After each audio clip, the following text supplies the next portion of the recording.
নমস্কাৰ বন্ধু বান্ধৱীসকল, আজি হনুমান জয়ন্তী উপলক্ষে নতুন এটি ভিডিঅ'লৈ আপোনালোকক স্বাগতম জনাইছোঁ। আপোনালোকে যদি হিন্দীত হনুমান চালিচা পাঠ কৰিবলৈ অসুবিধা পায়, তেনেহ'লে সহজ সৰল অসমীয়া ভাঙনিত হনুমান চালিচা পাঠ কৰিব পাৰিব। আজি আমি কিদৰে সহজ সৰল অসমীয়া ভাঙনিত হনুমান চালিচা পাঠ কৰিব পাৰি, এই ভিডিঅ'টিৰ জৰিয়তে ভালদৰে জানিব পাৰিব। এটা কথা সদায় মনত ৰাখিব, বিশ্বাসে হৰি মিলয়, তৰ্কে বহুত দূৰ। অৰ্থাৎ হৃদয়ত সদায় শ্ৰদ্ধা আৰু বিশ্বাস ভাৱ ৰাখি হনুমান চালিচা পাঠ কৰিলে সৰ্বপ্ৰকাৰৰ মংগল সাধন হয়।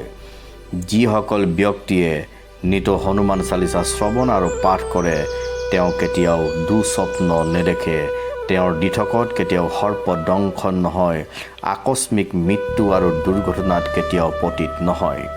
সনাতন হিন্দু ধৰ্ম অনুসৰি মুঠ ভক্তি ৮১বিধ। ৮১বিধ ভক্তিৰ ভিতৰত শ্ৰৱণ ভক্তি সকলোতকৈ উত্তম।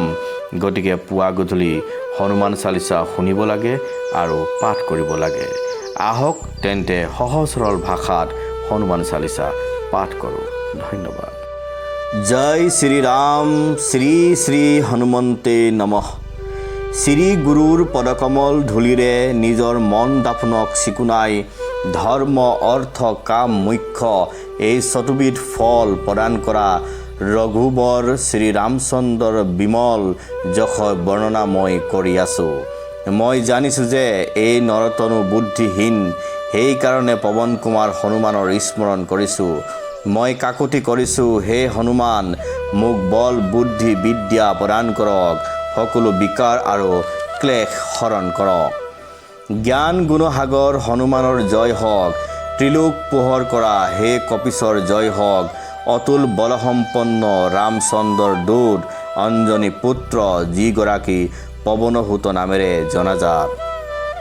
তেওঁ মহাবীৰ বিক্ৰম সম্পন্ন, ব্ৰজদেহী, দুৰ্মতি নাশক, সুমতিৰ লগৰীয়া।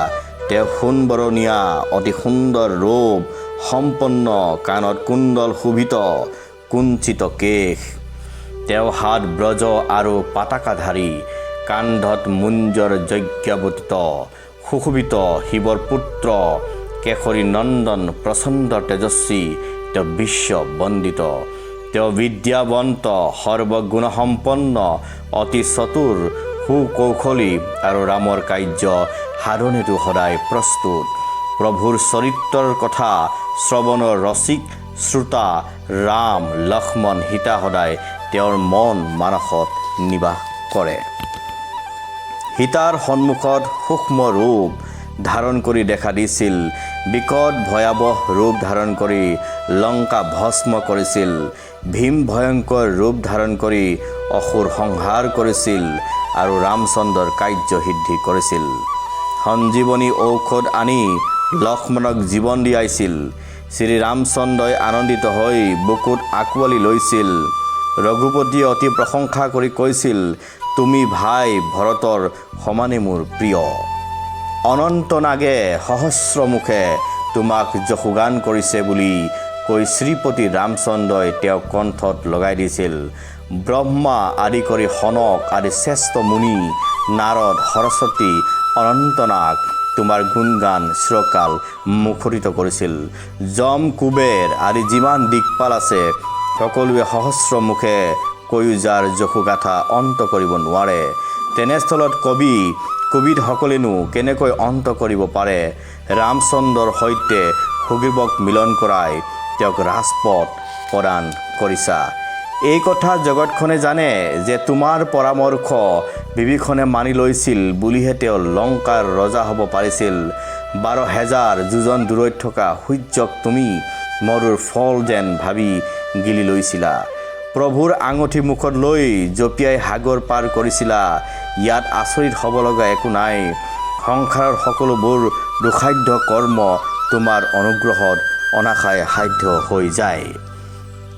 তোমাৰ শৰণাগতই সকলো সুখ লাভ কৰে। ৰক্ষক তুমি থাকিলে আৰু কাৰো ভয় নাথাকে। ৰামচন্দ্ৰৰ দুৱাৰ ৰখীয়া তুমি, তোমাৰ আদেশ অবিহনে তাত কাৰো প্ৰৱেশ হ'ব নোৱাৰে।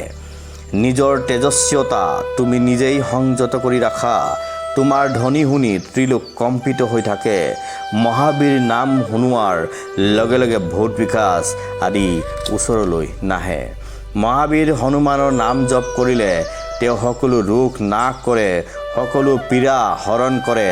যিজনে মন বচন কৰ্মৰে তেওঁৰ ধ্যান কৰে, হনুমানে তেওঁক সংকট মুক্ত কৰে। তপস্বী ৰজা ৰামচন্দ্ৰ সকলোৰে ওপৰত, কিন্তু তেওঁৰ সকলো কৰ্ম তুমিহে কৰি দিয়া। লগতে কাৰো কোনো ধৰণৰ মনোবাঞ্ছা থাকিলে তেওঁ জীৱনৰ অপৰিমিত ফল লাভ কৰে। তোমাৰ মহাপ্ৰতাপ বিশ্বক পোহৰাই ৰাখে, এই কথা সত্য। ত্ৰেতা দাপৰ কলি এই চাৰিও যুগত জনাজাত। তুমি সাধু সন্তৰ ৰক্ষক, অসুৰ নাশক, ৰামৰ প্ৰিয় পাত্ৰ। আই জানকীয়ে তোমাক এনে বৰ দিছিল, তুমি অষ্টসিদ্ধি নৱসিদ্ধি দাতা হোৱা, আৰু ৰামৰূপী অমিত ৰসায়ন তোমাৰ তাত নিৰন্তৰে থাকক। তুমি চিৰকাল ৰঘুপতিৰ সেৱক হৈ থাকা।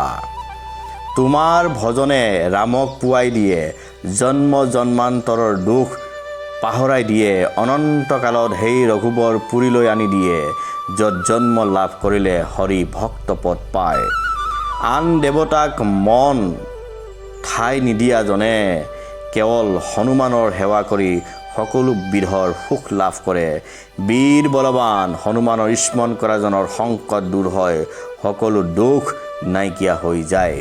হে হনুমান গোসাঁই, তোমাৰ জয় হওক, জয় হওক, জয় হওক হনুমান। তুমি গুৰু আৰু দেৱতাৰ নিচিনা আমাক কৃপা কৰাহি। এই হনুমান চালিচা 100 বাৰ পাঠ কৰাজনে বন্দী দশাৰ পৰা মুক্ত হয় আৰু মহাসুখ লাভ কৰে। এই হনুমান চালিচা পঢ়াজনে সিদ্ধি লাভ কৰে। ইয়াৰ সাক্ষী হ'ল স্বয়ং গৌৰীপতি মহাদেৱ। মই তুলসী দাস, সদায় হৰিৰ দাস। হে প্ৰভু, তুমি মোৰ হৃদয়ত বাস কৰাহি।